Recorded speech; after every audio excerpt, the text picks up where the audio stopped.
Football যে কতটা নিষ্ঠুর নেইমারকে না দেখলে তা কখনোই জানাই হতো না। তিনি ফুটবলের রাজা হতে এসেছিলেন, কিন্তু ভাগ্য তাকে বানিয়েছে ফুটবলের দুঃখী রাজপুত্র। নেইমারকে ছাড়া ব্রাজিল রংহীন, আসলে তাকে ছাড়া ফুটবলটাই রংহীন। নেইমার ইনজুরিতে পড়েন, ফিরে এসে আবার ইনজুরিতে পড়েন, আবার ফেরার চেষ্টা করেন, এভাবেই কেটে গেল 10-10টা বছর।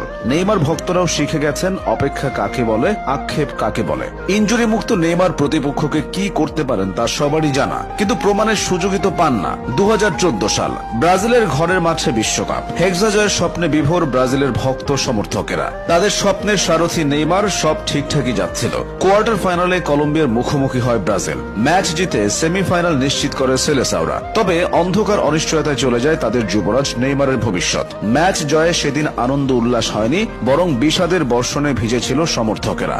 কলম্বিয়ান খেলোয়াড়ের করা এক অপ্রয়োজনীয় ট্যাকেলে শত কোটি সমর্থকদের হৃদয়ে রক্তক্ষরণ ঘটিয়ে স্ট্রেচারে করে মাঠ ছাড়েন নেইমার। মেরুদণ্ডে বড়সড় ক্ষতি হয়। তারপর থেকে বারে বারে ইনজুরিতে পড়েছেন, হারিয়েছেন স্বাভাবিক ছন্দ, জুটেছে অভিনেতা তকমা। রাজপুত্র থেকে রাজা হওয়া হলো না। নেইমার সম্ভবত বিশ্বের একমাত্র ফুটবলার যিনি কিনা টানা 3টা বিশ্বকাপ ইনজুরি নিয়ে খেলেছেন। 2014 বিশ্বকাপের ভয়াবহতা ভুলে 2018 সালের বিশ্বকাপে এসে আবারও দুঃসংবাদ পান নেইমার। এই বিশ্বকাপে তিনি পুরোপুরি ফিট ছিলেন না। তার উপর প্রতিপক্ষ খেলোয়াড়ের ট্যাকেলের পর বারবার মাঠে ড্রাইভ দেওয়া নিয়েও সমালোচনার শিকার হন। এরপর আসে কাতার বিশ্বকাপ, এবারও ইনজুরির হানা। তবুও ক্রোয়েশিয়ার বিপক্ষে নেইমার সেরাটা দিয়েছিলেন। বারবার প্রতিপক্ষের রক্ষণে ত্রাস ছড়িয়েছেন, গোলকিপারকে কাটিয়ে দুর্দান্ত গোলও করেন। তখন কে ভেবেছিল কয়েক মিনিট পরই আরো একটি দুঃখের গল্প রচিত হবে?